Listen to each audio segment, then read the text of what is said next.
Yes, people, welcome to LFC Red Forever channel.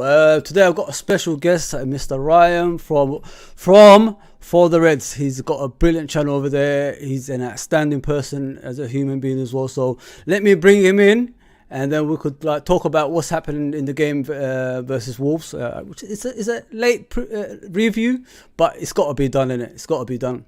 Yes, Mr. Ryan, what's going on, bro? Hi, mate. You okay? Thank you in inviting me in. I'm excited. My first ever live as well. So, yeah, I'm excited for it. So, well, obviously, we're going to be discussing the game. Yeah. The Wolves game. We're going to be talking about, obviously, the ins and outs in the game as well. Because a lot of things happened in that game that was not really to my liking from what I've seen of it. You know what I mean? And so... the first subject is going to be, obviously, let me just bring it up right now. Go to the comments. There you go. Hopefully you can see that. The FA Cup game was 2-2. The game was too easy for Wolverhampton. So what do you think of the game in general, mate? Like, what did you actually, when you look at it like in depth, what did you think about it? I think, well, first of all, regarding the actual game, I said it to my dad before the game. Mm-hmm. For me, it felt like lose-lose. The second that Wolves put out that second string team, it felt like a lose-lose situation. If you win the game, there's not a huge boost of confidence because the fans go, well, it's a rotated Wolves side. We're expected to win the game. But if you lose or draw, like what happened, oh my God, then, you know, we've drew to Wolves' B team, we've lost to Wolves' B team.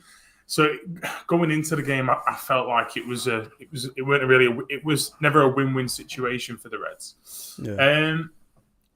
But then going on to the game, you know, I thought we started okay. I thought Cody Gakpo had a few nice touches. You know, he had some really nice little link-up bits with Robertson. It was interesting because I thought his and Robertson's relationship within that first 10-15 minutes actually looked a little bit more natural than what.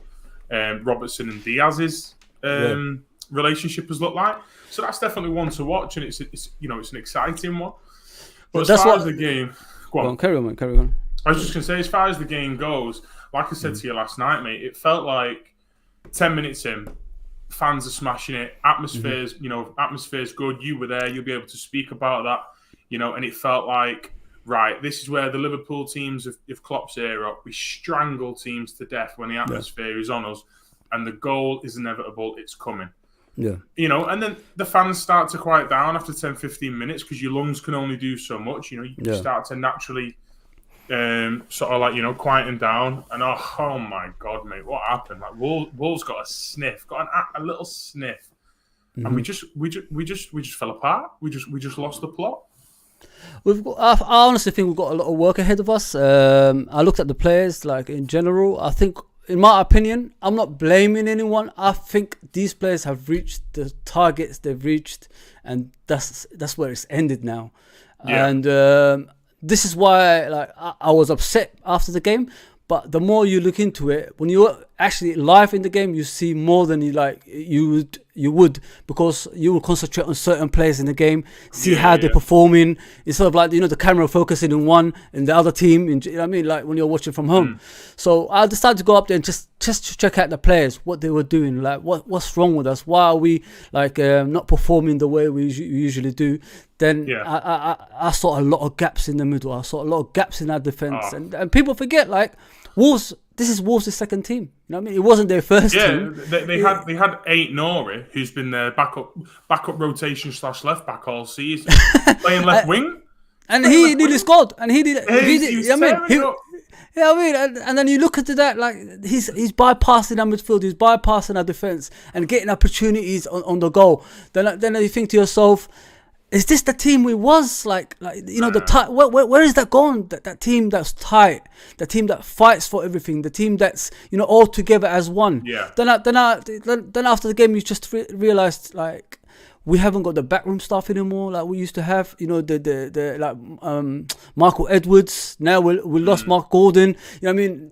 We lost a few of the the doctor. We lost the analytic team member as well. That doctor's just signed for Manchester United as well. There you go. So if you're looking at all that stuff, we've lost a lot of stuff in the background, which is not helping. This is why a team like Arsenal has come to their own because they've got people around the club now that actually play for the club that they could trust, and you know, like in the backroom staff and the, you know, in the stands, everywhere else, everything's clicked together. When that's together, that's when you realize, you know, everything is as one. I think that's what we're missing. I don't know what you think, right? I think we're missing a lot of this is why the deficiency is showing now, because we're not together as one anymore. And you see the players like on the pitch sometimes, like Fabinho not so long ago was arguing with Klopp on the pitch. Klopp is telling him like run that much further, and then he's saying, well, I can't do it, you know, like, and then they start having a bickering in the sideline.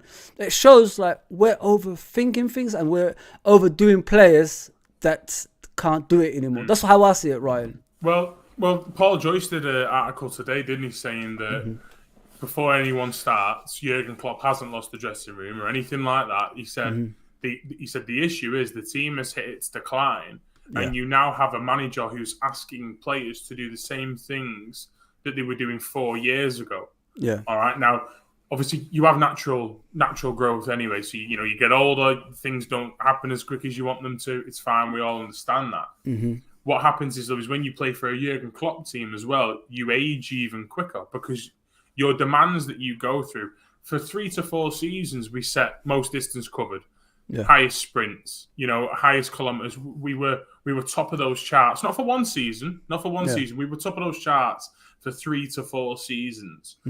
In those 3 to 4 seasons, we've signed one midfielder. One midfielder. And that's Thiago, right? Yeah, Thiago. So you've signed one midfielder to rotate between lads who have been covering 15, 16K a game. And we're now at a point where they're all reaching their 30s. Well, all of them are in their 30s bar Fabinho. And we're asking these 30-year-olds to try and do the same jobs. We've slightly changed the system as well, where we've now got Salah very far wide, and you've got Diaz before you got injured, who was playing very far wide. So because your players are so wide, the middle of the park's even more open. So not are you only asking older players to do the running and the sprinting that they used to do, but you're also actually making it harder for them by opening the pitch up even more with your tactics. There's no coincidence that the strongest we've looked all season has been that Manchester City game when it was 4-2-2-2. It was a little bit more narrow because obviously you play Manchester City, so you do have to defend a little bit more narrow. Yeah. Anfield isn't the biggest pitch in the league either, which helps when you want to defend narrow. Yeah. But we looked. That's the most collective I think we've looked in a game all season. And I get it. We have injuries. Diaz is out. Jota's out. We have those injuries for sure. But the way that you see some Reds going on about them saying, well, we're not defending because Diaz is out. We're not defending because Jota is out. I get what they're trying to say. They're defending from the front. But it's not like Oxlade-Chamberlain and Darwin Núñez have gone in there and been absolute ghosts. They're still pressing from the front. They're trying. They're trying. Yeah, they're still doing things. The issue is coming from you're asking midfielders who just simply can't do what you're asking from them. And that's what Paul Joyce said. And I found it quite interesting that Paul Joyce two weeks ago, I think it was giving us articles saying that Liverpool aren't looking to strengthen. January business is done. Klopp's happy with Fabinho. He believes he's going to, upturn his form after the World Cup. Yeah. And now it's come to they're looking for reinforcements in January if anything happens, and also that the players can't do what Klopp's asking of them. It seems a very strangely timed and very specific article, if you get what I'm saying. I've seen Paul Joyce a lot. I've never seen him write things like that, which is weird. No. I mean, so we move on to the players. Do you think they're good enough anymore, mate? Like, do we need, because people say 1 or 2 midfielders can actually change the landscape of Liverpool. But I don't think that. I think we need more than that, mate. I think it depends what you're defining as good enough, doesn't it? Because I see a lot of slack comes in for Harvey Elliott. Oh, that's poor. It's poor, bro. Now, if you've got Harvey Elliott in the Liverpool team of a couple of years ago, where we can throw him in like a Coutinho and we can put him in to those little number 10 positions and stuff like that, and it's a settled squad and he's not being asked to do a Gini Wijnaldum role, spot on. You got a better Harvey Elliott, haven't you? So it depends what you determine as good enough. Do I think the players are young enough and fit enough? No, we all know that. Do you know what I mean? We all know they're not young enough and fit enough. I still think Jordan Henderson can give us something, in the James Milner role next season. I still think Fabinho can be, I think he's still got a couple of years left out of him. Thiago's Thiago. We all know about his qualities. So I think there's still players in there that are good enough. But if we're going to be brutally honest, and we're going to be, what's the word? A little bit nastier. We probably should be. Yeah. If we look at it, Naby Keita looks like he's going to run down his contract, and ultimately we just can't rely on him. Mate, I just said, like, use him up as much as you can now. Yeah, Don't have no sympathy for him no more. No. Listen, if we burn him out, That's his next club's issue. That's not our issue. That's his next club's issue. So Naby Keita, can't trust him. Oxlade-Chamberlain's obviously going in again. Ox has been fine since he's come back in on that left wing, deputising for lads that we've not had. Ryan, is there a reason he doesn't play in that midfield for some reason? Like, because I miss his. I know, like, he's not the same player that we bought. Yeah, but he's better than probably what we got in that position on the right hand side of the midfield with his powerful runs. You know what I mean? Like, do you get what I'm saying? Because whenever he plays now, he's always playing out wide for some reason. Yeah. Klopp doesn't trust him in the middle. But if we're not getting the results that we want in the games, why don't you just try someone that's been there before and he was good in that position before? And, well, that's it. Because the season we won the Premier League, Ox was our highest goal scoring midfielder. I thought the season we won the league was one of his better seasons he's had for us in that centre midfield role. The issue you have, though, is football managers, and obviously you'll know it as in, because you played the game, and I know it because I am one. Yeah, we're stubborn. We're really stubborn creatures, and we have our opinion, and we will take it to the grave. So if Jurgen Klopp's opinion is Jordan Henderson, Naby Keita, Thiago, Fabinho, and Harvey Elliott can get me top four, he will persist with that. And I think you're seeing it now in this transfer window. You can't tell me the Liverpool Football Club haven't been offered some midfielders by agents across the world. 100%. Everybody knows we're desperate for one. Everybody knows that we're a massive club, and there's a very high chance that we will come out of this. We'll come back from this little bit of turmoil. So your likes of Kone at Borussia Mönchengladbach, his agent will be on the phone. Chorham, his agent will be on the phone. Moises Caicedo agent will be on the phone. 100%. And it also, as much as it falls down on the owners not giving us, the backing that we need, it also falls on Klopp.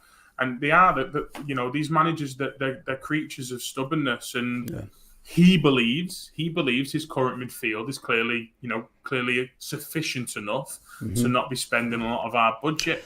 Well, this is what I come into that. Like, I look at these players, and a lot of people complain about them this season, but will they complain about them last season? You know what I mean? It's only been how many months? 6 months, something like that, isn't it? Until last season finished. You know what I mean? And the thing we forget is that's what these coaches and managers based it on. We've had such a great season before.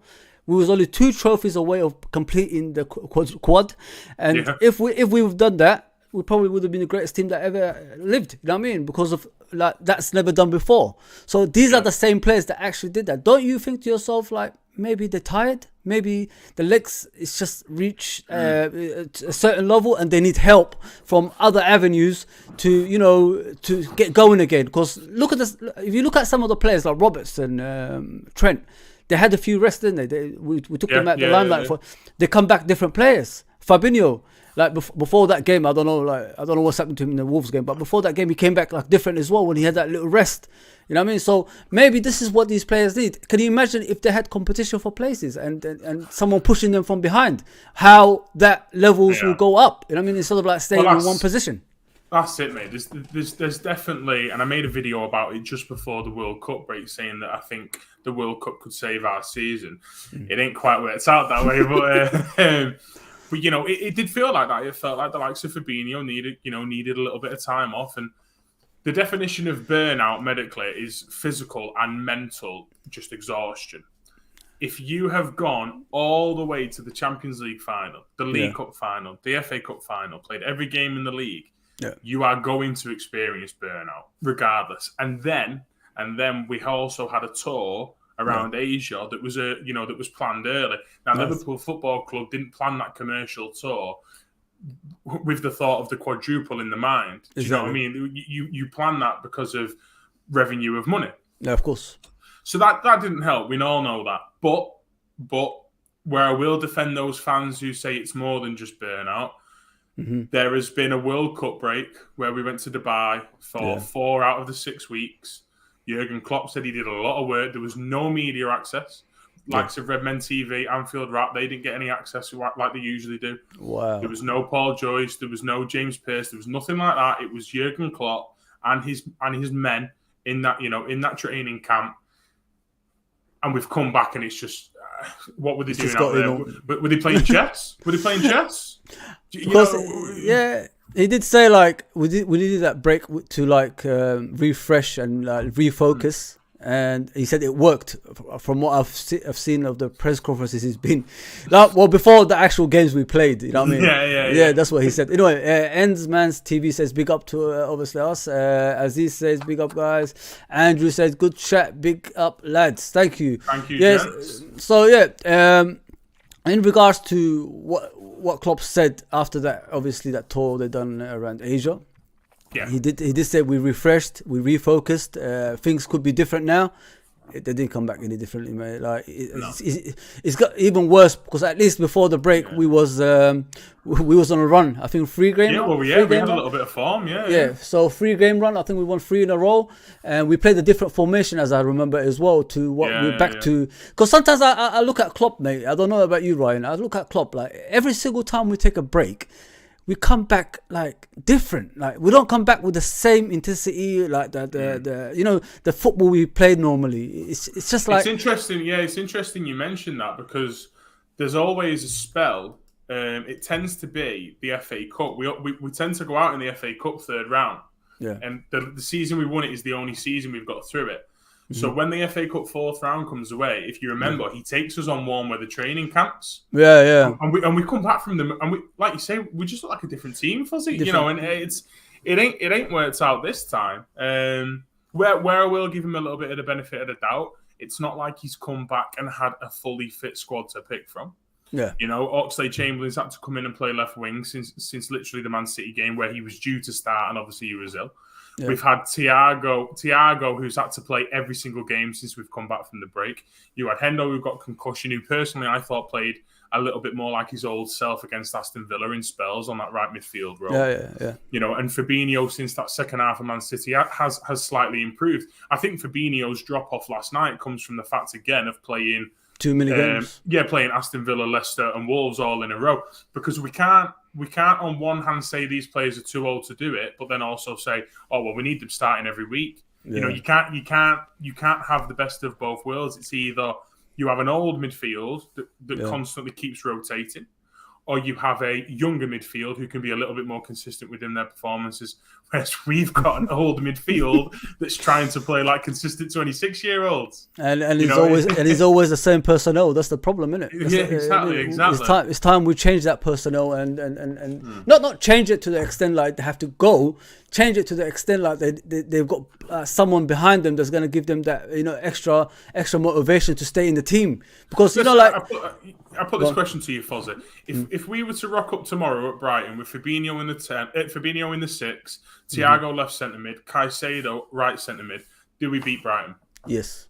Yeah. Because we've got someone that can support Fabinho, and we could let Thiago do his bits like he normally does, if you know what I mean. Like he's a creative player. We didn't buy him to run up and down that wing. You know what I mean? We didn't do that. I mean, Van Dijk and Robertson couldn't handle themselves in that situation. You know what I mean? And the winger, if it's Gakpo or if it's Diaz, they could run back and help out. He can do his creative. Like with Thiago now, when I watch him, he doesn't think about creativity. He doesn't think about like the finesse and what he normally does. He overthinks things because he's doing too much. I mean, so if you got another midfielder in that position like Caicedo that can help out with him, can you imagine Fabinho? Can you imagine the freedom he will get in that side, which we're missing? You know what I mean? So there's a lot of things that's coming into the team, like we haven't strengthened. But with time, I think Klopp can do it. I'm not giving up on Klopp, you know what I mean? So I think like with time. No. We need to see new owners before we see a new manager. You know, and we'll get onto that later. But Yeah, this was said. Why don't we use other plans during the games, like changing formation systems? Like, why do we always like persist with the same thing, but like change the substitutions, and then make them play the same way as the previous player that went off? And I mean, why do we always do that? That's what I want to ask.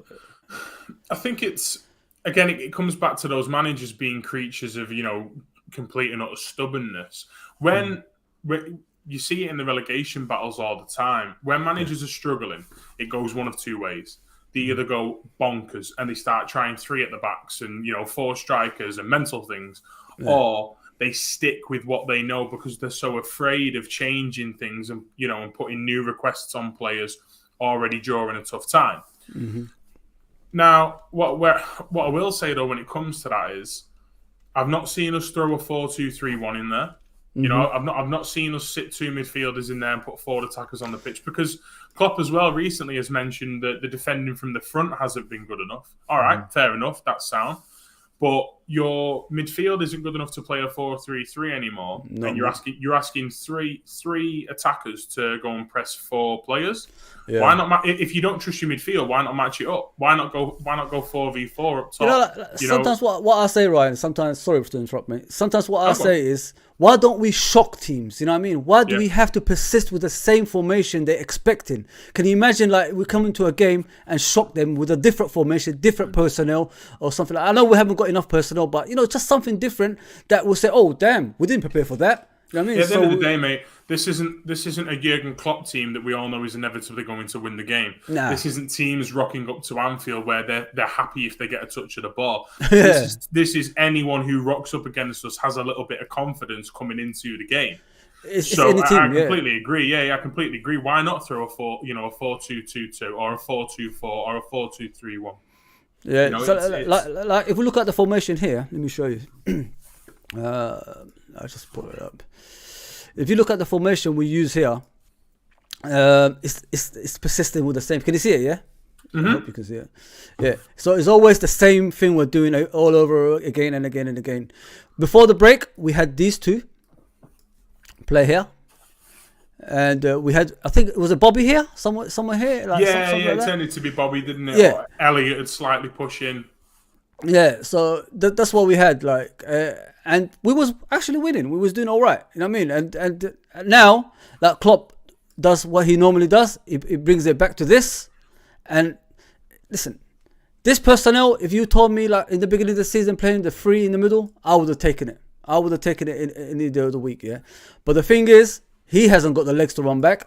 He definitely hasn't got the legs to run on the pitch. Because sometimes I say to myself, why doesn't Fabinho just stay there for the remainder of the game instead of like going here? Because this is when he ties himself out. I don't want there's a reason Brazil don't play him, mate, because he can't cover the pitch. And Fred, out of all people, gets picked ahead of him because Fred can cover the pitch. To be fair, Fab's never been one of those players that goes and does the job of number 8s and number 6s.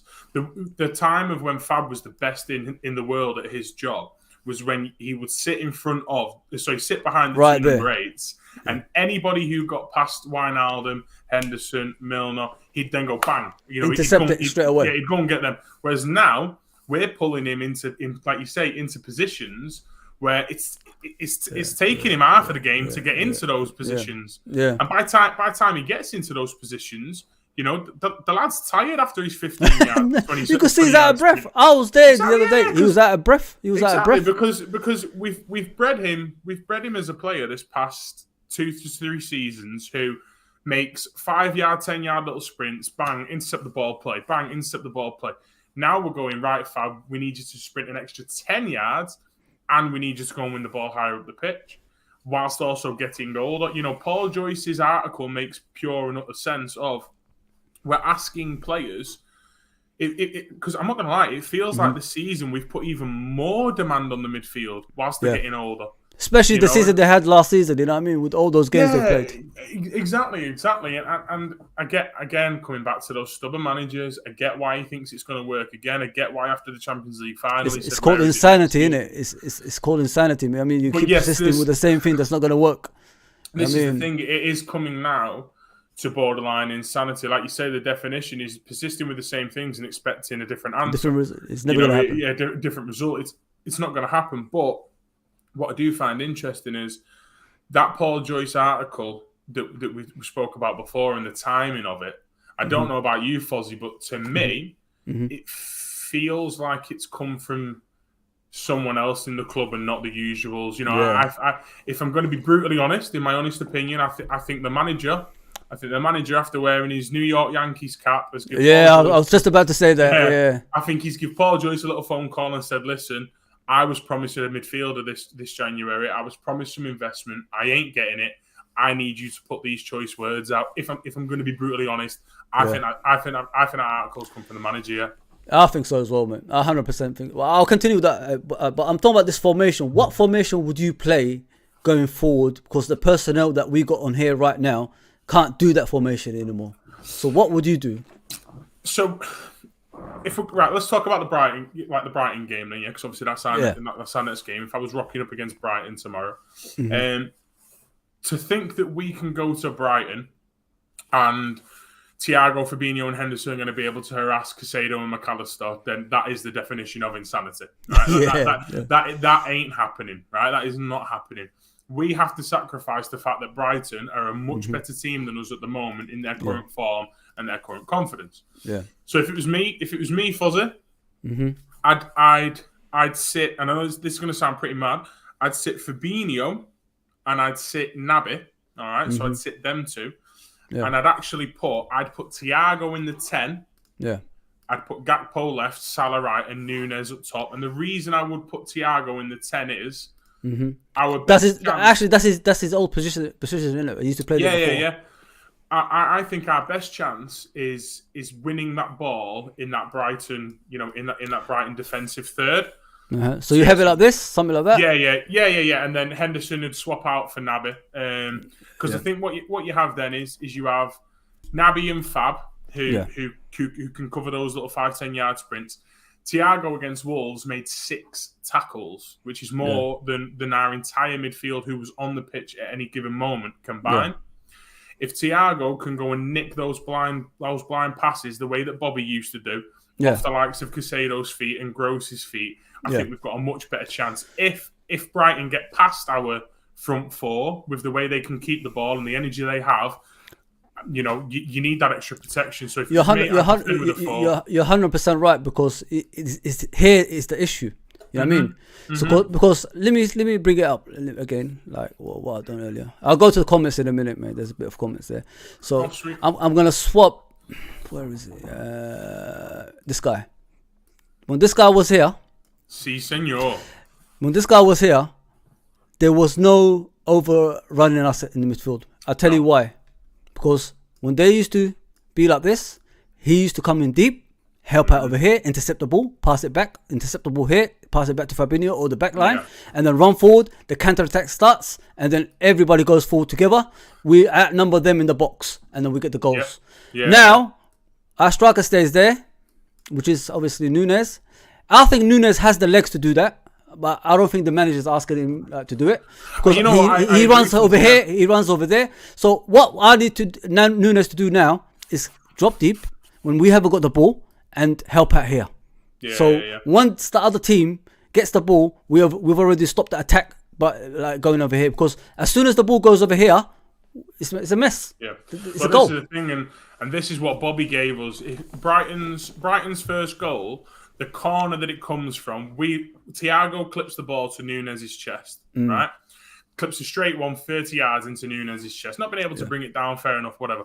The issue with it was, though, we clipped that ball without setting up any kind of counter-press around Nunes, which Bobby does.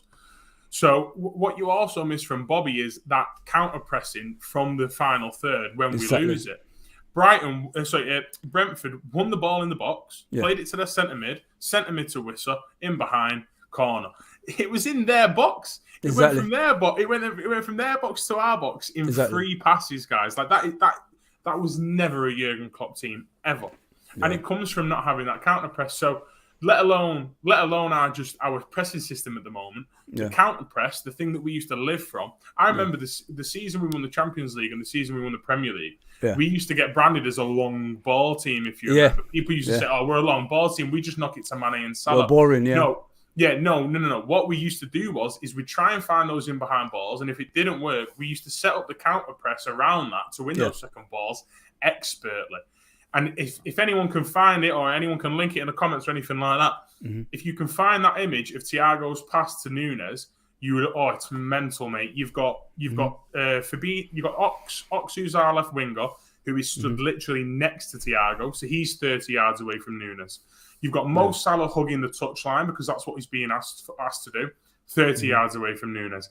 And then you've got Fabinho, who's sitting alongside Thiago, 30 yards away from Nunes. So we're pinging a ball up to a striker, a straight one, with his back to goal, with nobody around him, and then wondering why we're conceding chances and conceding goals.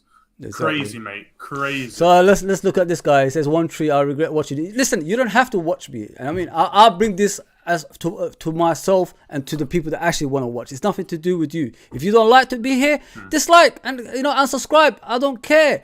If football is about opinions, we're all here to share our own opinions. You know what I mean? Different opinions is what makes the world move. You know what I mean? It's not like if we all share the same opinions. What's the point? I mean, we will make a lot of mistakes. So you know what I mean? I don't get this kind of people that want to hear what they want to hear. You're not gonna get that. You're not gonna get that. You know what I mean? Sometimes the truth can just be a little hard to hit some people, mate. It's okay. I mean, I'm a big boy. I could take it.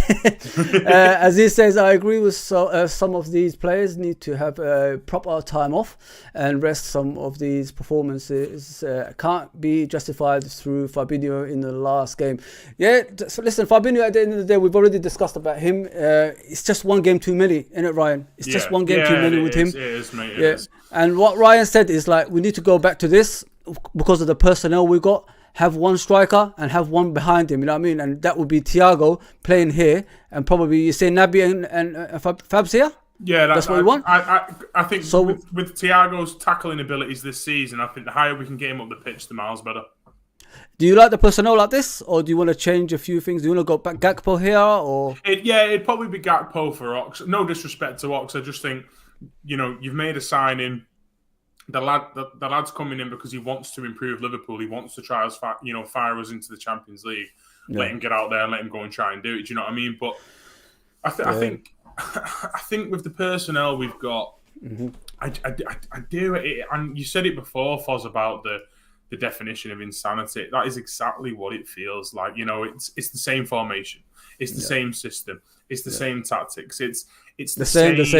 Yeah, it's the same substitutes that are coming too late. It's the same players being trusted, and I worry for two reasons. I worry if Jurgen Klopp can't see it, but everybody else in the world can see it, then it's a big worry for him going forward. And I worry for number two, which I think is probably the more realistic worry, is he wants to address it. He can see it, but he's not being able to do it. So the next one is obviously what you see on the screen. What is needed in this team to turn things around, Mr. Ryan? Well, he currently plays for Brighton and he's from Ecuador. That is exactly what this team needs to turn things around. I said it in my video that I made about him, and I've been banging on it about it on Twitter this week. Yeah. When I did the research looking into his stats and looking at him against Harvey Elliott and Jordan Henderson, now I think Moises Caicedo long term would be your number 6 replacement. However, whoever comes into Liverpool this window will be playing in the right centre mid role. We all know that. Yeah, we know who it is. Yeah, but I was doing my research, and we all watched a bit of him last season. We knew bits about him, and we've seen him before the World Cup break, and I thought he had a decent World Cup as well. Yeah. But what surprised me the most was, and it's why it feels like a Virgil van Dijk-esque signing, is you look at the ground he covers. Three tackles per game, which is more than Harvey Elliott and Jordan Henderson combined. Yeah. 1.4 interceptions per game, which is more than Jordan Henderson and Harvey Elliott combined. 55 passes per game, which is more than Jordan Henderson and Harvey Elliott. Almost, by the way, combined. I saw that, yeah. And this is the mad one. More key passes. Now, the positions that we get Elliott into, okay, you'd think that the key passes would be higher for Harvey Elliott. Yeah. But Moises Caicedo's key passes are 1.4 per game. I've seen some couple of games that I had to focus on him, and he does pass forward people. He actually does pass. But and again, why it feels like a Virgil van Dijk signing is you go and put him in that right centre mid role. We keep possession better. We win the ball back better. We offer more of a goal threat, which we've not had from midfield. We've only had 2 goals from midfield this season. Yeah, and you can't tell me, and I said it in my video, you can't tell me that Jordan Henderson, Fabinho, Thiago, all those lads in that midfield know that they need some energy, they need some youthfulness, they need someone to come in and really, lift the spirits kind of thing. If Moises Caicedo walks through those doors, every single player in that Liverpool midfield just goes, finally, pressure's off my shoulders. We've now got a young, hungry, unbelievably gifted footballer that is the start of the rebuild. It gives everybody a boost. It gives the fan base a boost, but more importantly, it gives the football that we are playing more energy, and it gives more energy. A boost. Yeah. And he's playing in between the lines. By the way, I've shown a couple of clips in the video, and I knew he was decent at third man runs, and I knew he was decent in between the lines, but. Yeah. Some of the naughty little flicks, and the little turns. And he's a bit nasty as well, but he's a bit nasty. Yeah. Well, the which we're missing. Aren't they? Those South Americans, we know what they're like. And I completely agree. A little bit of a snap, a little bit of a, I've always said it. With our midfield, that's what is missing at the moment, Ryan. Like we haven't got no nastiness in there. Like we're just nice. If you look at our club, we're nice on the pitch. We're nice off the pitch. Yeah. Everything we're doing, we're just nice. There's no ruthlessness in our play. Listen, and not only that, like if you look at the end of the season, we always win those awards being nice. Yeah, I don't want to be nice. Yeah. I mean, Liverpool is not that kind of club.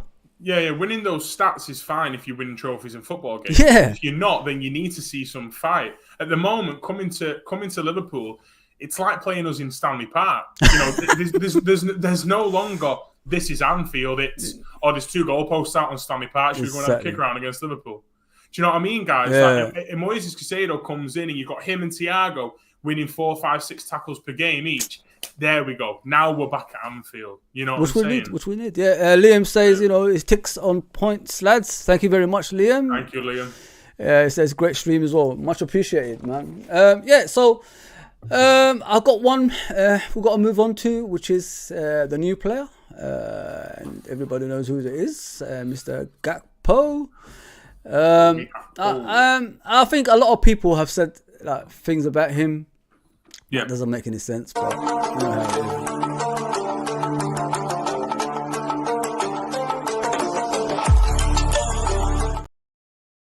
it is. So, what do you think of his debut? What did he bring to you that you didn't know about him? Well, I was sort of campaigning for him during the World Cup. My best mate's a Man United fan, season ticket holder, works for the club, and I was when me and him are having those conversations about football, I'm like, nah, he's bang average, Cody Gakpo. I don't think he'd come in and bring anything. When secretly in the back of my mind, I'm like, they're gonna get Cody Gakpo. So then when it came out after the Villa game, after a lovely Boxing Day, I was buzzing. As far as the debut goes. Oh, mate, I saw some people trying to say, like, why isn't he having Luis Diaz impact? Luis Diaz walked into a team that was near the top of the Premier League and was firing on all fronts. Exactly. Cody Gakpo's came in for a full-strength Liverpool team where their confidence is the lowest it's ever been in Club Zero. In an FA Cup third round against the rotated Wolves side where there's an expectation and there's a weight on your shoulders. He'd done 2 training sessions and people are like, why is he not banging one in from 30 yards? Do you know what I mean? For me, I don't know about you, Foz, but for me, the boy was fine. Nice few touches, lovely little shift to get the ball into his left and have that strike on goal. There's a lot more to come. Yeah, if you want to talk... not technicalities, but effectively got the assist for the second goal as well with the little clip over the top. Yeah. If you've watched clips of Cody, you'll know that cut inside and shoot or cut inside and cross is something that's signature. I personally think he's the closest to Mane that we can get. I personally think that. I think the reason Salah is off form is because he's looking at across the pitch. He hasn't got that competition anymore. Now with this guy and obviously Diaz when he comes back, he's got that competition for top scorer, making you getting that appetite back. The old appetite. I mean, because Salah is not an old man. Yes, he's 30, but that's in the peak prime, innit? So he can do. If you look across Europe, there's not many better attacking depths than Liverpool's across Europe. You know, we just have to level it out in the midfield, innit? We just have to level it out. Yeah, in the midfield, you know, and but as far as Cody's debut goes, nice shot on target, decent pass for the second goal, lovely little touches, didn't really give the ball away, had a nice relationship with Robertson. Was I expecting him to come in and set the world alight? No. You know, Luis Diaz was a freak of nature to do that. Yeah. It felt like he was a player who just wanted to make sure he did everything right, did what the manager asked of him, you know, kept his possession, kept the ball ticking, kept the ball moving. Yeah. Absolutely fine. Absolutely fine. Will he be a brilliant player for Liverpool over the next 3, 4, 5 years? No doubt in my mind. And if you are a Liverpool fan, that is doubting him, you know, and that's your opinion, and that's absolutely fine. That is sound. But I think if you look across the fan base as a whole, everyone's happy with it. You know, everyone's fine with him. What did you think? I thought he was fantastic, really, man. Obviously, I'm not the kind of fan that expects a lot from a guy who's just made his debut. You know what I mean? And it's not even an easy game on top of that as well. No, after you know what I mean? And not only that, you're playing at Anfield and the crowd is on top of you, trying to make you do things that you know, just to satisfy them. You know what I mean? Once they get used to you, it will become a norm, innit? Let's just be honest here. So I think he was fantastic, mate. I thought with time, I think he's gonna be it's gonna be a steal for the money we bought him, 100%. Definitely. I couldn't believe we got him for 34 million going exactly. up. And then you hear people say, "Oh yeah, but it goes up to 44 million." Well, if Cody Gakpo triggers those add-ons, then that means Liverpool Football Club are winning games and winning trophies. So if he costs 44 million, I'm sound with it. But no, I agree. I think one thing though. That we should talk about him, which I think is it's interesting to see, is it's now Luis Diaz, Darwin Núñez, and Cody Gakpo, who Klopp's brought in recently in the attack. They're all they're all around 6 foot, 6 foot plus. That's good, isn't it? You know, it's very interesting because I said it to my old man whilst we were watching. I knew about his height, and obviously I knew about him all before that. My dad weren't massively, knowing who he is, and I said one thing you got to look at is for a 6'4" winger who's still slightly skinny as well before he beats up for the Prem, his footballing ability is mad. For a tall bloke, his footballing ability is crazy. 100%. It's crazy good. So yeah, Cody, you get our seal of approval. You get mine and Fozzie's seal of approval. The main thing that you need, forget Klopp, forget Linders, you get our seal of approval. Exactly, man. So I was looking around the social media today, and there's a lot of Klopp hats going on. Fans in disarray. They're complaining about what Klopp is doing. We discussed this already in the beginning of the stream. Persisting with the same thing, and nothing is improving.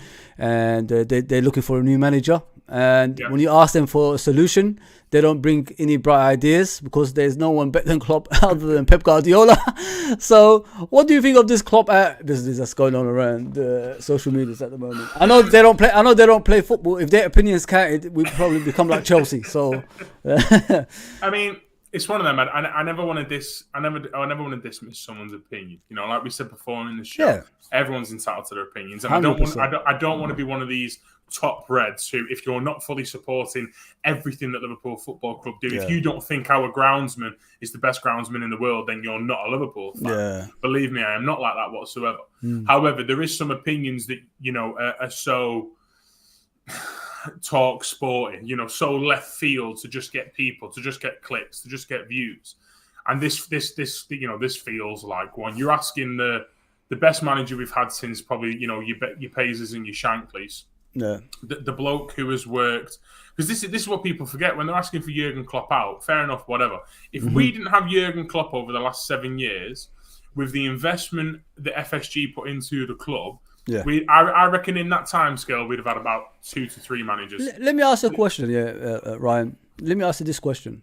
Okay, 8 years ago, whatever time he wasn't here, when he came to the club, obviously we was under Brendan Rodgers, and everybody knows who we had.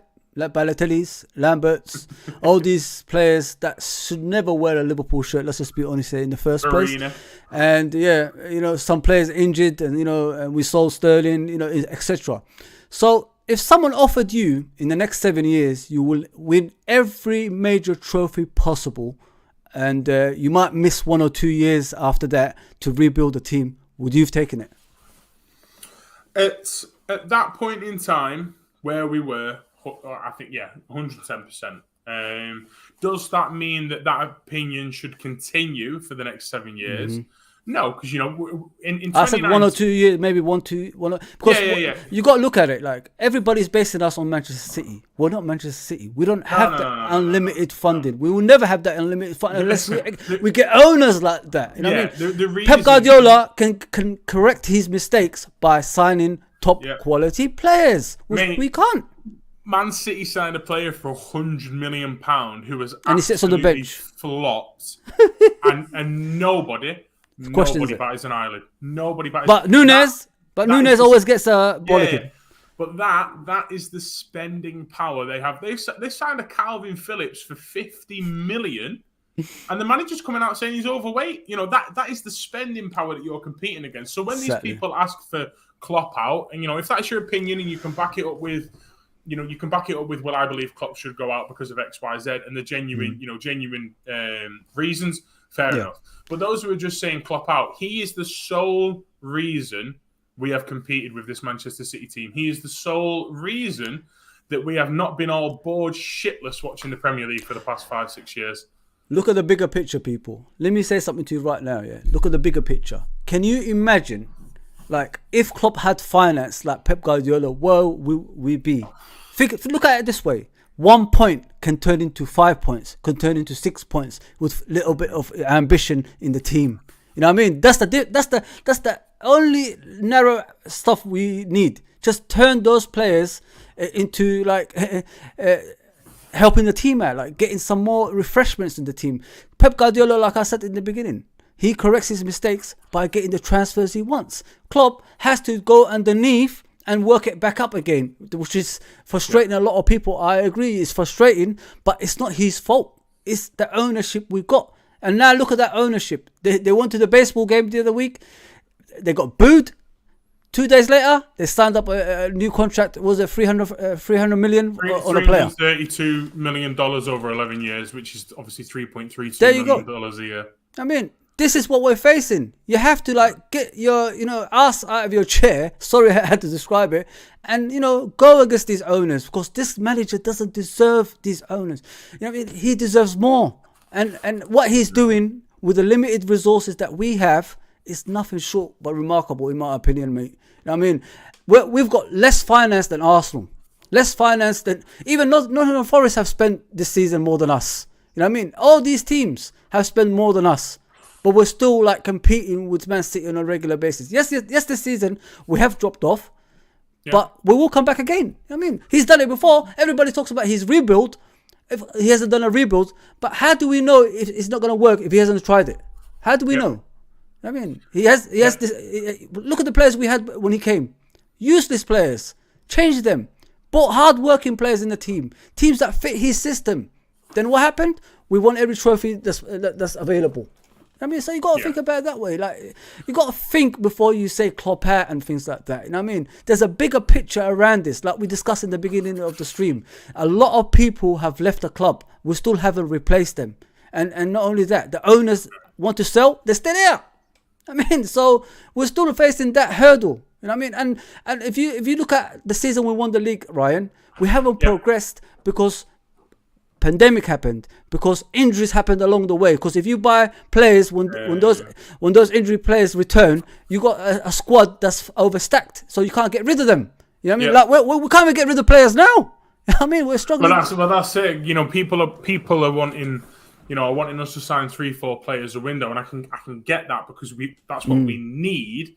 But you can't have a squad of 40 first team players. There has to be a point of realism, that comes with this. And like you say, after we won the Premier League, it was hard for anybody because of COVID, which we all know that. Carroll was furloughed, mate. Come on. Yeah, exactly. And it was hard for anyone. And we got the Redbird investment, and it brought us through COVID just about great, sound. Yeah. And obviously we'll talk about FSG after we've gone through the comments, but Klopp out.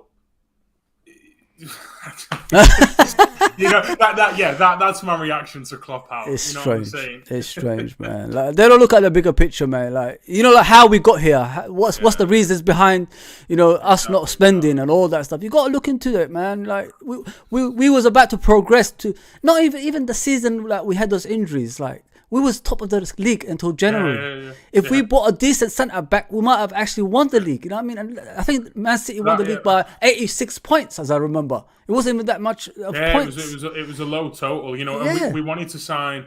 People forget as well about that January, window.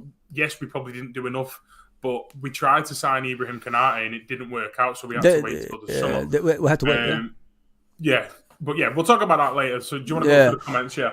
Yeah, as this says, let's say our business is done in this transfer window. Are we getting into the top 4 thoughts? Oh, Aziz, why do you have to rub it in like that, man? Oh, it's a tough one, man. For me, I think we need the signings. Can we turn it around with these players?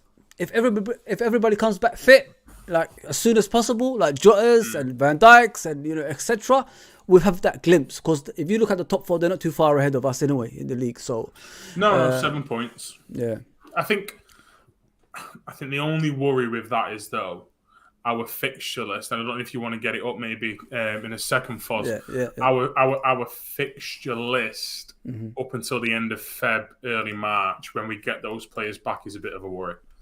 This team, this squad at the moment, it's on its arse when it comes to confidence, and I think a signing, not only would it improve our quality, but it'd give everybody, including the fan base, the manager, his staff, the players, it'd give everybody a boost. Yeah. So if Luis Diaz, Diogo Jota, Virgil van Dijk, Bobby Firmino, if those guys were coming back at the end of January and we picked up a few draws and maybe a win, then yes, because I'd fancy us to be able to outscore those opponents. Yeah. But but those players aren't coming back, and and that's a bit of a worry. Well, obviously Brighton is our next fixture. Brighton, Chelsea. Yeah. I'll do a live watch along for that one, by the way, people. So if you watch this stream, just watch out for it. What do you think of that fixture, like Brighton? It's going to be tough. Obviously, it's not going to be like the Arsenal fixture where they had a lot of injuries and suspensions. No, I honestly don't think we could have played a worse team. If you play a Manchester City or an Arsenal with our current situation, nobody has any hope. Right? You're expecting to go into that game. You're playing the 2 best teams in the country. It's more or less a write-off. Yeah. We're playing against Brighton away. Yeah. All right, which is a team that on our day we should beat. Yeah. We're low on confidence, and they've scored something like, is it 19 goals in 4 games, guys, or something crazy like that? Yeah. And as much as none of us are going confident into that game, we all know in the back of our minds we should be beating Brighton away. 100%. So even if the expected happens, and even if Brighton go and beat us, on Saturday, like everybody expects, there's still your subconscious, and there's still that little thought in the back of your mind that thinks, "Fucking hell, man, we should be beating Brighton away." 100%. So I think it's the worst game that could have come, and then you look after it. You've got Wolves away in the FA Cup. If we send anything more than the under-18s there, we're bonkers. And then you've got Chelsea. You've got Chelsea. Are you willing to sacrifice the FA Cup? Like, let it go? Now, Liverpool Football Club is bred to win trophies, isn't it? All right, we all know that. We should be winning as many trophies as possible, and we should be going for every trophy that is possible. Yeah. There is expectation to the rule, though, sometimes. And if you have a season like we're having at the moment, unfortunately, there has to be some give somewhere. Because if we say, for example, we play Brighton, and bear in mind we've already got a midfield that's played one too many games right now. We go and play Wolves away, and then we go a little bit half strength there. There's a couple of players who need a rest that won't get it. Then you've got a massive fixture. Liverpool versus Chelsea, even if we were both... It doesn't matter where you are in the league or form. Even if we were both sitting 19th and 20th, Liverpool versus Chelsea is a huge fixture. We could be both in League Two, and it'd still bring in 30,000, 40,000 fans. Then you've got Wolves away again in the league, and then you've got that Merseyside derby. And then Newcastle away. Yeah, didn't even mention the fact that we've got Newcastle, and then just that little tiny fixture of Real Madrid in the Champions. A little announcement to make to people: Gareth Bale has retired from football. Yeah, he did that about 5 years ago, didn't he? But carry on. So yeah, these fixtures we got. It's not easy, mate. Especially with the form we're in at the moment, people. That's why we're like a bit hesitant about it. Yeah. I said about the FA Cup, but I'm willing to let it go just to concentrate on top 4 in the Champions League, and that's me. But like Ryan said, this is a traditional club, man. We don't give up trophies like that easily, especially when we're defending them as well. You know what I mean? We're the defending champions of the FA Cup. Yeah. You know what I mean? So, but then again, I suppose it also depends on what happens with Brighton, doesn't it? If we go and beat Brighton on the weekend, all of confidence. A sudden you think confidence will go up? Well, that's it. Confidence goes up, but then all of a sudden, that Liverpool versus Chelsea game becomes even bigger. So then really comes the question to the fan base of: do we go and play any kind of first team players at Wolves, knowing that Liverpool versus Chelsea game is basically a cup final? Yeah. Whereas if you go and get beat by Brighton, and there still looks like no chance of signings, and there's still doom and gloom around the club, all of a sudden FA Cup might be our best way into Europe. Do you know what I mean? Like, so. Listen, at the end of the day, that's how it is. We're in that situation like we have to get ourselves out of, and yes, we've got that little doubt of the team, but this team has done it before. You know what I mean? They can get out of like difficult situations, get on a run of wins as well. Even like I said before, the World Cup was like 3-4 games winning run. This time, like, you know what, Ryan? I'm willing to take ugly football just to get the win. I've said that. You know what I mean? No, mate, you don't have to be attractive. I'd put all 10 players. I'd put 9 players in our box. Put Núñez on halfway and lump the ball if it meant we got Champions League football. Exactly. Do you know what I mean? Regarding the style of play and and things like this, for me this season that's a write-off. This season has to be an objective of securing Champions League football. That is the objective. I don't care about the style. I don't care how we do it. We could have our striker score with his dingling for the rest of the season. Of course. I don't care. As long as the Champions League football is achieved, then great. The scary thought is, though, if we don't achieve Champions League football in a transition period where we're needing major investment, guys, it's going to be tough. I don't even want to think about it. Aziz says he's happy with Gakpo. Okay, not bad. So are we. If your club who do you want to replace him? That's from Joe. Not many could do the job with a little finance. 100%. That's what I said. Yeah, bang on, Joe. Bang on. You can't go wrong with that. Irina says, great stream, guys. No, we're back doing lives again. So yeah, you're going to see a lot of Ryan on this channel, and please go to his channel as well, which we were going to put up in the end of the stream as well.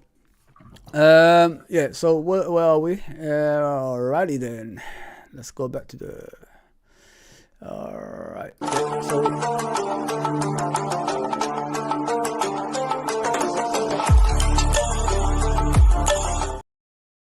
So with that game, what do you want to do? The replay, like, do you want to start the same players, or are you officially done with it? If it was me tomorrow, personally, I'd be lining up with Kelleher in net, Ramsey at right back. I'd be going Joe Gomez and Nat Phillips centre half, Tsimikas as left back, Bajcetic holding with Curtis Jones, and one of our 4 midfielders rotating in there. So whether that's Henderson, Thiago, Fabinho, Naby, whoever doesn't play at Brighton. I'd go Oxlade-Chamberlain on the left. If Bobby is back, which I think he should be, I'd go Bobby through the middle, and I'd actually throw Ben Doak in there at right wing. I really enjoy it. I really like him. The kid excites me. The kid excites me. So obviously going off my team, you probably get the gist that I hate to say it, but we need to throw away the FA Cup. I mean, don't get me wrong. That team could still beat Wolves. Do you know what I mean? You never know.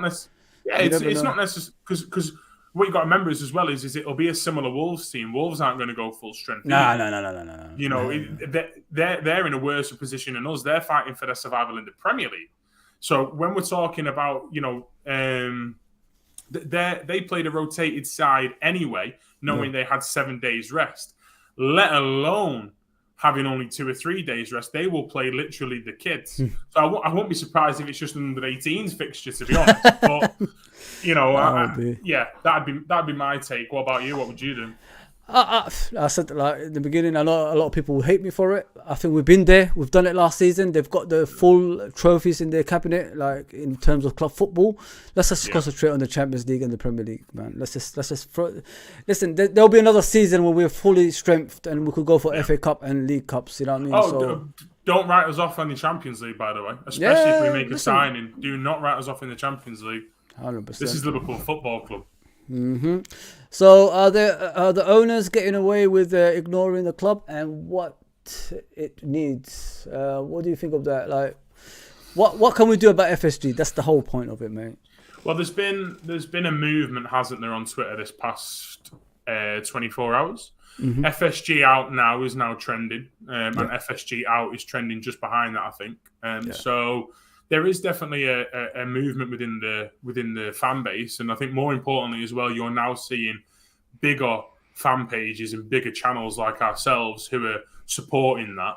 Yeah, I said it in my video. Redmen TV, funnily enough, have just released a promo for their new show where they've got Simicast and they're doing an interview with him, and they hosted like a live podcast with Simicast and John Aldrich, I think it is. All right. Yeah. Redmen TV is a business, the same way Anfield Rap is a business. You know, those blokes have employees, they have social media managers, editors, you know, cameramen. They have people who are on a payroll that need that money to survive. Yeah. So those channels aren't going to come out and bemoan the owners, because then they lose access to Liverpool. And if they lose access to Liverpool, their business goes downhill. Yeah. So they're never going to do that. So if you're...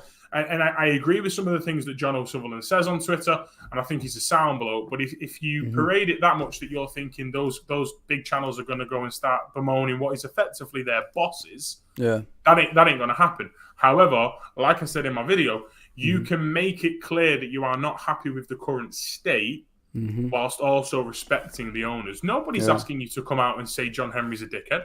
No one's asking you to come out and go, these guys are scum of the earth or anything like that, because I don't think anyone believes that. You know, they've done a lot of good for Liverpool Football Club. What you can do, though, is you can be open and honest that they are not providing Liverpool Football Club, one of the biggest and best teams in the world. Institutions with sufficient backing, whether that's sporting ambition, whether that's money, whether that's staff, whatever it is.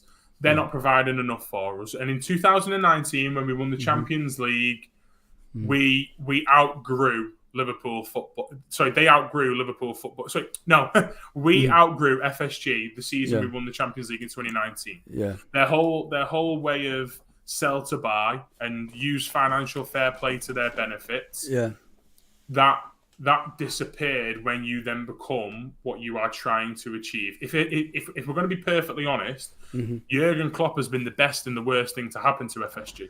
Yes, 100% right. He's been the best thing because he's brought us success and he's brought them trophies and he's brought them money. Yeah. But he's the worst thing because he brought it probably about 2 or 3 years too early for them. Yeah, that's the thing, like, because normally it takes 5 years, isn't it, for you to like get your first trophies through the door. But people forget, like, we actually competed for trophies as soon as he walked into the door through the door. Europa Cup final, League Cup final. I mean, we lost both, but that was in his first like few months in the job. You know what I mean, he motivated those players to like get into things like that. That's what I'm saying, people. It's just the personnel is the issue. You know what I mean? The players just can't run that yard further anymore, which is why we're struggling on the pitch. It's the ideas are still there, but it's just the players haven't got. You know what they said? The legs doesn't connect to the brain. Is it something like that? The terminology? The brain. Yeah, the legs can't deal with the brain. Yeah, with the brain. Yeah, it's just not connecting for some reason. You know what I mean? I saw Fabinho the other day when I was watching the Wolverhampton game. And a player turned him, and he just couldn't turn around to catch him. You know what I mean? He was actually struggling with things like that. But yeah, enough of that. I want to go to the player ratings, if you're ready for that, mate. And then we're probably going to close this off. All right.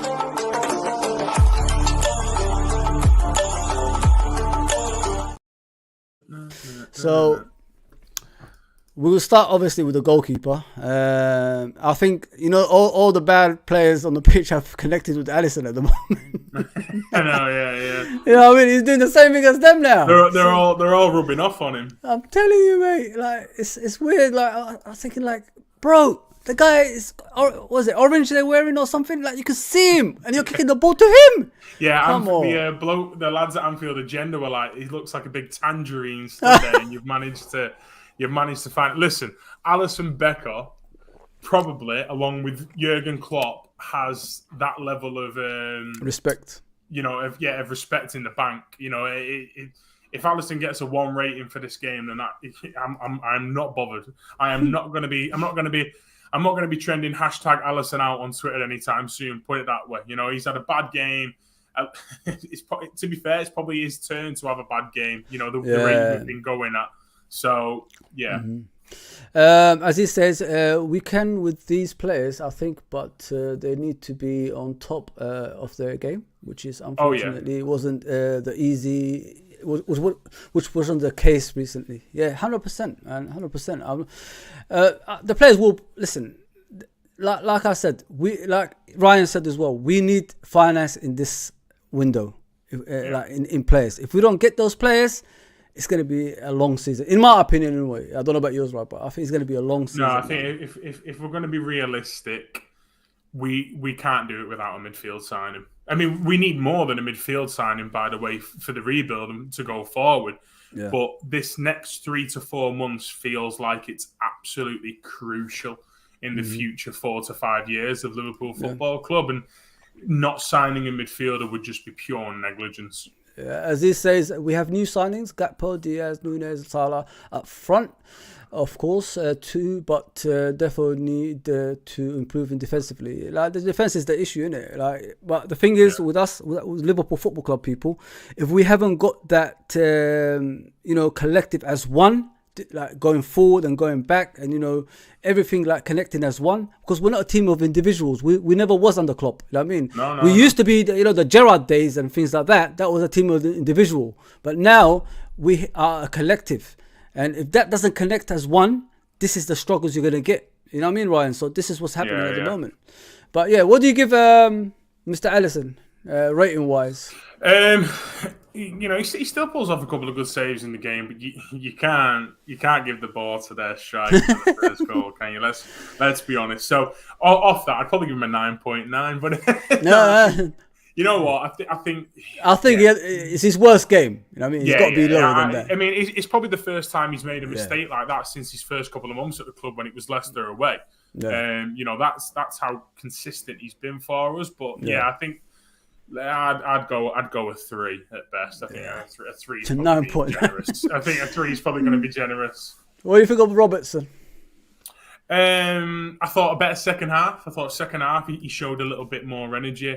Unfortunately, though, I mentioned it in a video I did on Boxing Day that he feels to me like he's on one of those players that he's on the decline, but we've not actually, we've not as a fan base, we've not all come to that agreement yet. Do you know what I mean? He feels like one again because he's getting older. He's 27 going on to 28. The first half was poor. And listen, it's difficult coming up against the Adama Traore on the best of days. He might not have end product, but what the lad can do is burn you. He double-footed him, didn't he? He's Adama's one of those footballers who's going to go down in history as like a what if. Robertson, probably a 5. 5. I'll give him a 5. Yeah, I'll give him a 5 as well. Konate, since he's come back to me, like he hasn't been the same player, mate. I think that World Cup final probably, not playing in the final probably just put his confidence down a bit. I think Deschamps absolutely ruined him. He dropped a man of the match in the semi-final. You're coming up against an Argentina team that is full of pace. And then you take Ibu out. Like, bear in mind, this is an Ibrahim Konate who's played in the Champions League final, which is joint level as being the biggest game in world football, and he was man of the match for us, and dropped a man of the match. So why would you not then go and play him in the biggest game, that you've played in the tournament? I think he is feeling the effects. I thought it was a lot better than the Brentford game from him. Well, at least he's consistent, isn't he? 2 own goals in 2 games. yeah, that's true, actually. But yeah, I think as far as ratings go, I don't think it's as harsh as I've seen some of the reaction on Twitter. The majority, the larger chunk of the game, he was fine. Yeah. So for me, I don't know about you. I could probably go with 6. I think. I'll go the same. Yeah, listen, I'm gonna probably agree with most of it. I mean, because I'm not here to, make major issues about Konate's not performing. I mean, he's just come back to the team, so it's going to take him time to get used to the team. We've got bigger issues than he. Yeah. Like, why is the ball getting behind that midfield in the first place for him to be in that issue? I mean, because if you look at that goal they scored when he scored an own goal against Wolverhampton, it's the same goal we're conceding every single time, which is the 1-2s. You know what I mean? It's like all they have to do is kick it to each other, and nobody's following up. I mean, it's just something. Sometimes I wonder, do they actually watch videos of the goals they concede? Because it's pretty much the same. You know what I mean? That's what it feels like. That's what it feels like. Matip? Joel, been struggling a little bit, hasn't he, recently? I think, again, it weren't one of his finer games, but it's harsh to rate these centre halves when they've had 3 or 4 years of being protected. And bearing in mind, let's not forget, guys, Jurgen Klopp and Pep Linders, when they sit down with their recruitment team, they will recruit defenders that are best placed defending 1v1s and defending situations with the ball in behind. Because that used to be the only way you'd get in against Liverpool was a little bit of luck. Yeah. Now these are coming up against 2v1s, 3v2s, midfield runners. You've got teams that are playing with so much more confidence against centre halves who have been set up to defend against the odd counter attack. So it's a harsh one to rate. It weren't one of his best games. He probably gets a 5. But before we start turning on our centre halves, let's focus on the bigger issues. The issues further than that. Trent. I think, to be honest with you, I think Trent's ball alone should get a 10. Like, I'm not being. I'm not arguing with that. You're 100% right. If you have ever played the game, or you have ever coached the game, or you've ever studied the game, to hit a ball 40 yards bouncing on a forward movement into a striker who's running in behind, and to drop it on his foot like that, exquisite. That is a ball that players only do once in their career. Trent Alexander-Arnold is a phenomenon, hence why he does it 3 or 4 times a season. Yeah. But like you can do anything else you want in that game. You can score 5 own goals if you want. Exactly. Nothing will ever take that pass away from you. It was unbelievable. Exquisite, 100%, man. It was on the point. We could all go out there on our local pitch, guys. I could get on Stanley Park with a footy and try and do that. And I'm telling you now, I'd dislocate my knee before I'd ping that ball off. And I'm a decent footy player. That it was an unreal piece of technique. The kid is outstanding, mate. I mean, like, he's been good since the return of the World Cup. You know what I loved about him? He earned my respect back by admitting his deficiency. He admitted it. He went on TV on Sky Sports. I'm not meant to say, but he went on TV saying, like, I know what the issues I have is. I can't. Defensively, I'm not very good at it. But I will learn. One thing a lot of us forget about Trent is we're so quick to praise him because of the high standards he's set. Exactly. And we're so quick to go, he can do all this and he's only 21. But then we expect him to defend like he's some experienced, seasoned 25, 26-year-old pro. He still has aspects of his game that he needs to develop and learn. It's just because he's set such a high level. The second he drops below it, which is natural, by the way, over a course of a 15-year It was always going to happen. Career. It was always going to happen. It's a 15-year career. It's the law of averages. It's going to happen eventually. But the abuse, and I'm not saying the abuse from Liverpool fans, by the way. I'm saying the abuse from those gobshites in the media and those idiots on Sky Sports like Gary Neville who were like, he can't be anywhere near the football pitch. Sod off. You know what I mean? If we look back at some of Gary Neville's defending over his 15 years career, it's amazing he was even a pro footballer, let's be honest. Exactly. So, people need to calm it on Trent. I think he's just an extraordinary player, mate. I've never seen a right. I've watched Cafu in his prime. I watched Jorginho for Brazil before that. I watched Panucci and all these right backs.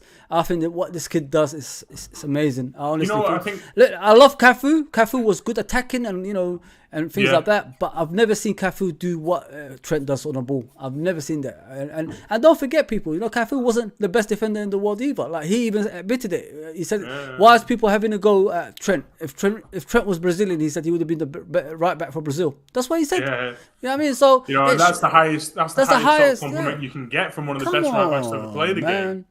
You know what I mean? Like, what people understand is, like, this season we saw this issue. The seasons before we didn't see it because what was in front of him was protecting him to play his football. You know what I mean? That ain't there anymore.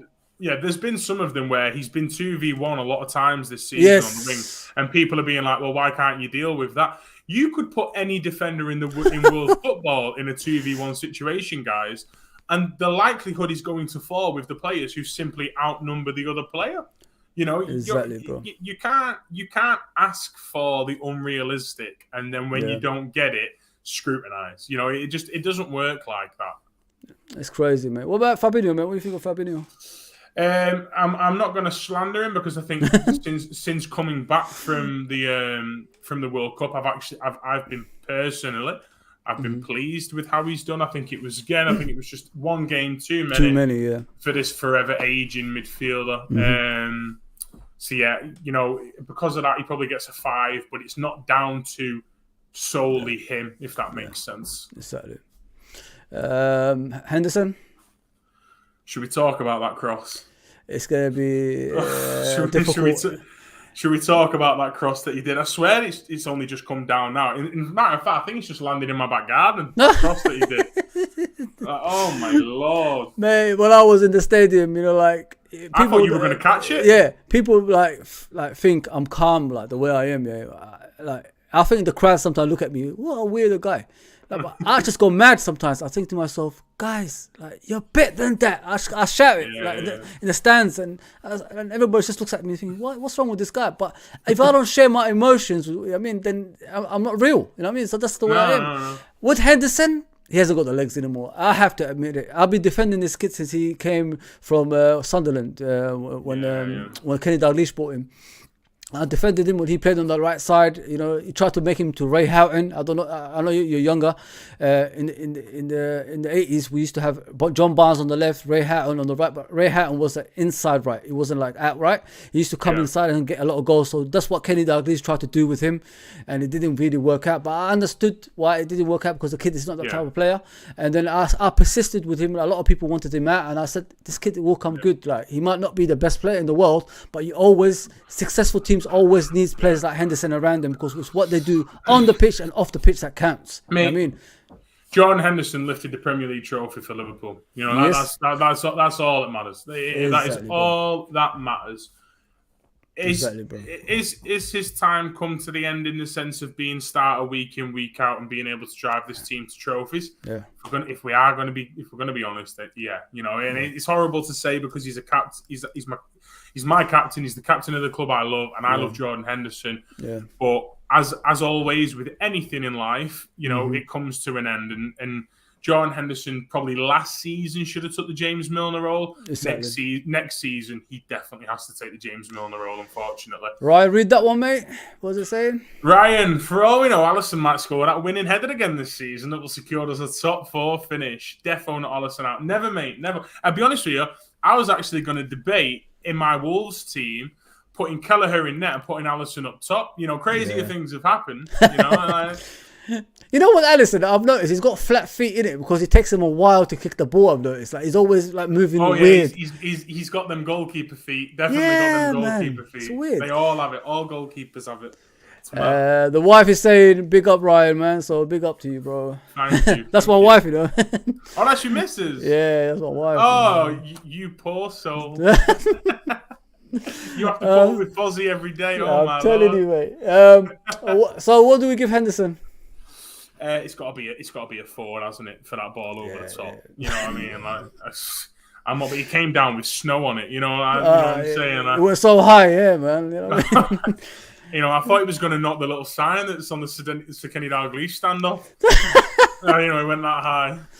He needs help, Henderson, man. I think it's just one game too many. He just needs time off, man. That's what Hendo needs to be playing those cup games, those lower league games. He needs to be coming on in the last 25, 30 minutes to drive we have to shore up that midfield, you know what I mean? Just make it to drive the team over the line.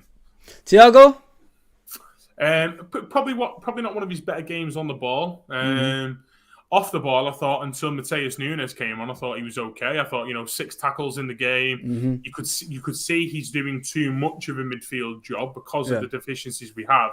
And then Mateus Nunes came on, for his little Anfield audition for next season, and mate, he rinsed us. He absolutely that kid's shown exactly why Liverpool Football Club are interested in him. In that I was hoping we was getting him like in the summer, but it's just didn't work out for some reason. I like him. I really like him. He'll be in next season. You'd imagine, and he'll be part of the rebuild. And it's a signing I'm looking forward to. But yeah, Thiago again. It's probably a 5.5. Maybe a 6 until Mateus came on. Yeah, Gakpo. Obviously, we discussed him already, but yeah, a 6. All the reasons we said before. We're not putting pressure on him already, man. No. You take him time. No. Nunes, the star man. You know what? I am as much as Is he starting to grow? Yeah. Oh no! Well, look at my Twitter page. I am a Darwin Nunes enthusiast. I was in the Caribbean on a 3-week holiday when Liverpool signed him. Right. Yeah. At the start of my holiday is when we started to get linked. At the end of my holiday was when we eventually signed him. In that 3 weeks, I spent more time in the hotel room to get Wi-Fi just so I could keep up to date with what was happening than I did on the Caribbean beach. Wow. It was a holiday of a lifetime. It cost me a whole lot of money. But I was so excited about that signing that I couldn't help but be on Twitter, and I couldn't help but be in the hotel room watching clips of him, because I remember watching him at Anfield and just falling in love, the same way Klopp did. But what I was going to say is, took the goal really well. Yeah, I actually thought his link-up play was the best I've seen it since. Since is he getting better, or is it just me? No, 110%. I thought he dropped in between the lines, similar to how Bobby does, because he's taking time and he's learning the system, and he's finally getting language, etc. Yeah, there's loads of different things. But I thought it was his best game to date in the sense of the hold-up play, and finally got his goal. So me personally, my overall rating for him was an 8. I thought he was one of our best performers with Trent. Yeah, I listen. You see it on my Twitter link. I actually pinned it up there. You know what I mean? Like you're a coach. I used to be a coach. You know what I mean, and all that stuff. We can see in players what they're gonna become eventually. You know what I mean? If they're given time. And I said to a lot of people, Aubameyang wasn't a striker. Klopp turned him into a striker. Lewandowski was in the lower divisions of the Polish league. Klopp turned him to a world-class striker. So this kid is way ahead of them in development in a way.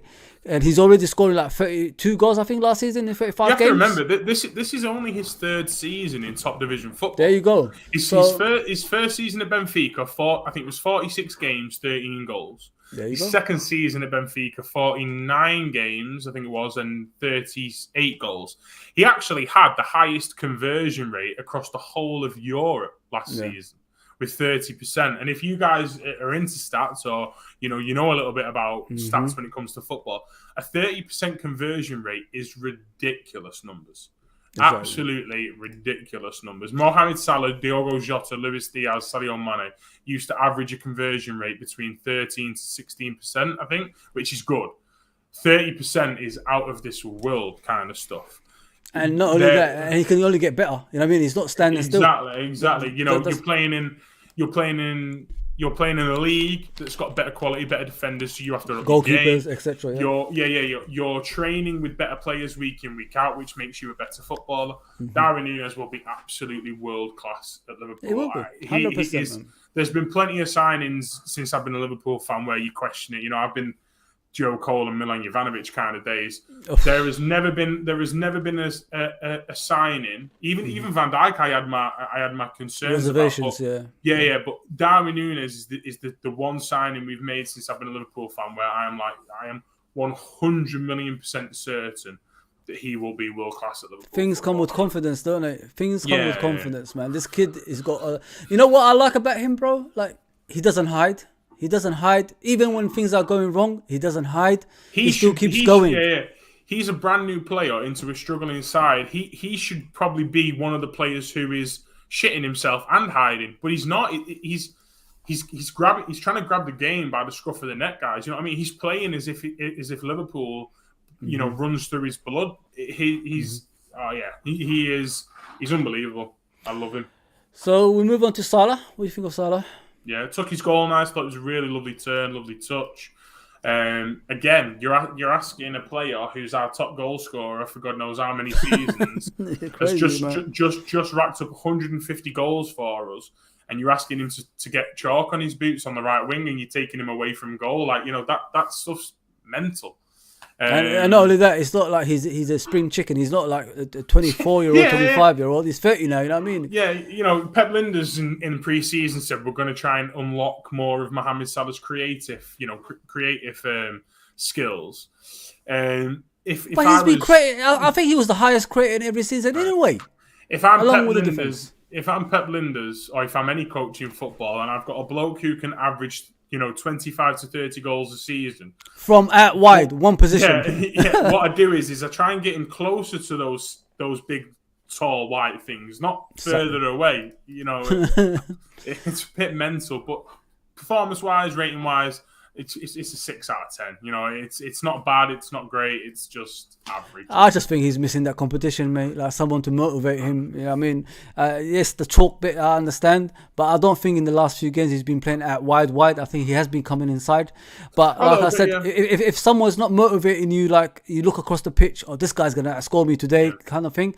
This is the way you're gonna perform. You know what I mean? We're also, to be fair as well, though, we're also not creating as many chances. We're not. Before the World Cup, you know. So yeah, Naby. When he came on, again, I thought Naby was all right when he came on. I thought he tried to be a midfielder that's shown a bit of drive, a bit of impotence. Again, just use him, innit? Just use him. That's all we gotta do. I'd be shocked if he doesn't start at Brighton. I would. I'd be really disappointed as well if he doesn't start at Brighton. So, you know, again, similar to Salah, not amazing, not the worst, average 6 out of 10 for me. Okay, man. No worries. Elliot. We could talk about him for...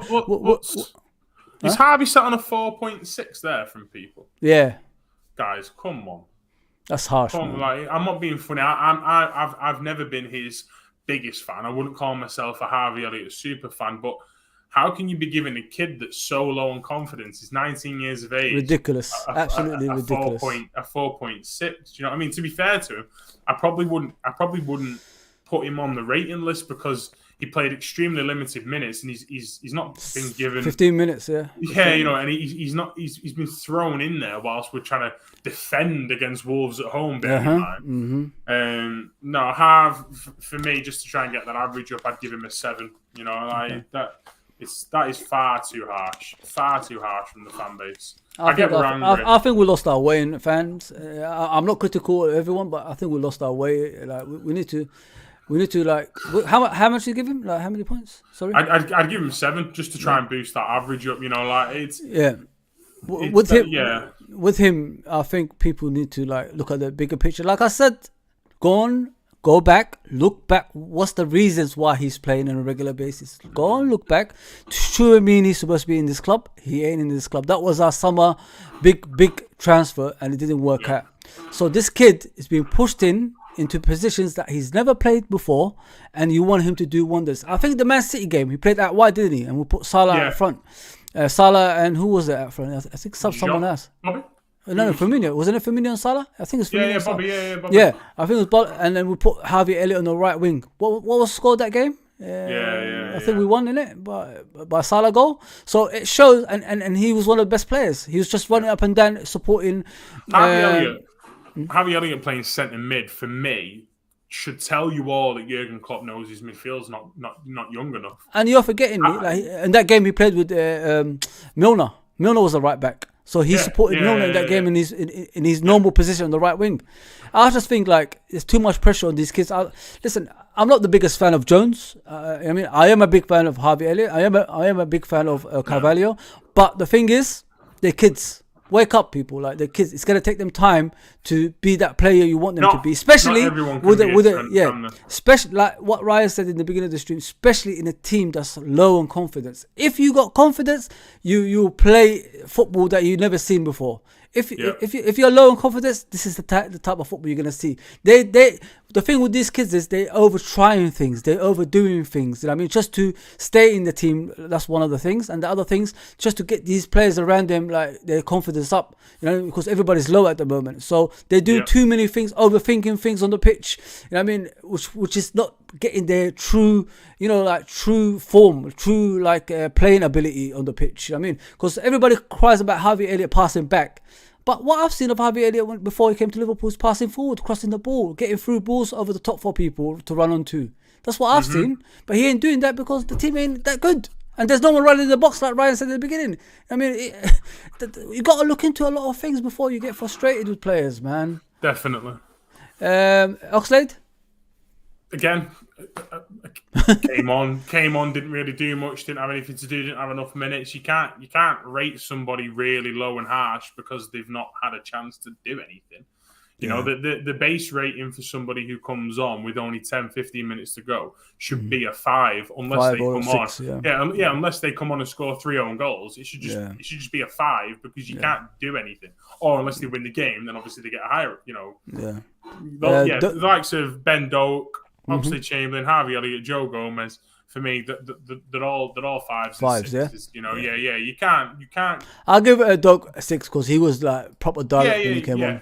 Yeah, he gave it a proper go, didn't he? And he tried to, he tried to get the fans on their, on their seat. And I think at the end of the day, that's his natural game, isn't it? Is to skip past players, and take it to them. So Ben Doak's definitely someone who excites me. I think the fan base was a little bit over the top when they were saying he was unbelievable. I think we're just that starved of any kind of... That's how they start, and then when he shows a bad game, they're all going to turn on him. Well, this is what it'll be, won't it? Be consistent. Yeah, Ben Doak comes on, has a couple of runs and a couple of passes, and all of a sudden he's Mbappe. And then tomorrow he goes and has a half average game for the under-18s, and all of a sudden he's another, I don't know, another Curtis Jones as the fan base are labeling them. So, with harsh times comes harsh and drastic opinions, doesn't it? Well, it depends on what kind of fan you are. Innit? You know what I mean, are you good with when you're not winning? I mean, one thing I would say is your average fan on Twitter is a little bit different to your average fan down the pub or your average fan that you speak to at a game. Or like me and you both have fan channels. We're both on Twitter. We both try and be as honest and as genuine and as balanced as we possibly can be. Yeah. Those who are on Twitter, who are just not what I call part-time fans, but are just there to be as dramatic and over the top as possible. I'm going to listen to your opinion, but I'm probably not going to take it on board. Yeah. And it feels to me like it's more those kind of accounts that are being like, Curtis Jones isn't good enough, Harvey Elliott's terrible, Fabio Carvalho shouldn't have even come to the club. It feels like it's those accounts. Mm-hmm. If it starts to creep into the genuine accounts, then I think we need to really worry. But I'm not seeing that right now, personally. Honestly, thank you for coming on, mate. Ryan. You're gonna see more. You're gonna see more of Ryan in the future. So please tune in. We're gonna be working together on a regular as well. Before we go, this gentleman here, obviously we lost Gianluca Vialli, ex Chelsea manager, ex Chelsea player, ex Juventus player, Sampdoria, Italy as well.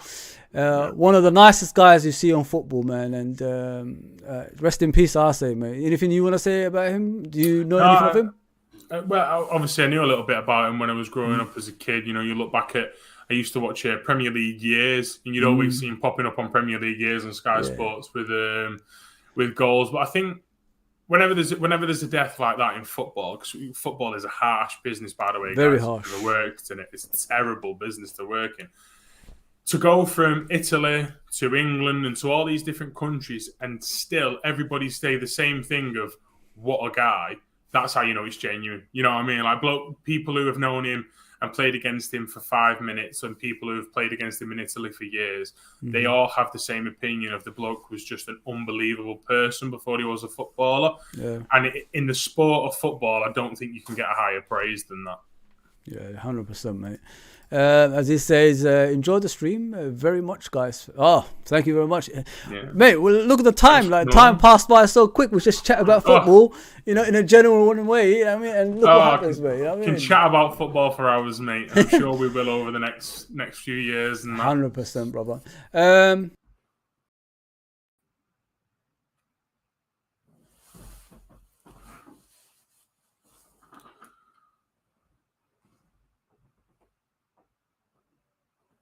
Yeah, Ryan, can you hear me? Oh, there you are. You're back. Yeah, you disappeared for a sec. Yeah. I'm saying, like, I'm giving you the platform. Oh, sorry, I didn't even hear that. Well, yeah, obviously, guys, just thanks for coming along. It's my first ever live stream. It's the first kind of time I've really done stuff like this properly and consistently. And yeah, obviously, I just want to say a massive thank you to Fozzy. We met each other in a Twitter space a couple of days ago, about a week and a half ago now. And got in touch, reached out, said he liked my stuff, said he wants to team up, do a few videos together and that. And ultimately, me and him are just massive Liverpool fans, and it's all about bringing you guys our opinions and bringing you guys the best Liverpool coverage that we can get. And I think the main thing as well, as you see with these live streams, is giving you guys a voice. Fozzy will always put your comments. We'll always put your comments in the live streams. There's going to be watch-alongs and everything coming. So if you've got an opinion on Liverpool Football Club and you want to air it, mine and his channel is definitely the place to be. So yeah, thanks guys. Thank you so much, and thanks to Fozzy. No worries, bro. Yep, I will drop his channel obviously on this video, so please look out for it. And honestly, thank you, Ryan, and hopefully more will come. Pleasure, mate. I mean, it's been a long, hour and so. So yeah, it's been wonderful. It's been wonderful. I really enjoyed it. Like, we went in depth on everything, you know what I mean, which is the most important thing. We did. I've been fidgety for the last 20 minutes because I'm dying for a wee. No worries, bro. I couldn't stop talking footy. Yeah. All right, Ryan. I'll see you later. Yeah, you take care, brother. Catch you later, Foz. See you later, guys. Take care, mate. Yes, people. That's it for us. That's all, folks. We're gonna obviously come back with some more. This 2:30 thing we're gonna be doing on a regular basis. So yeah, tune into the future streams as well. Hopefully, I'll do another one probably in the next couple of days. So yeah, take care, everyone. Take care. Thank you.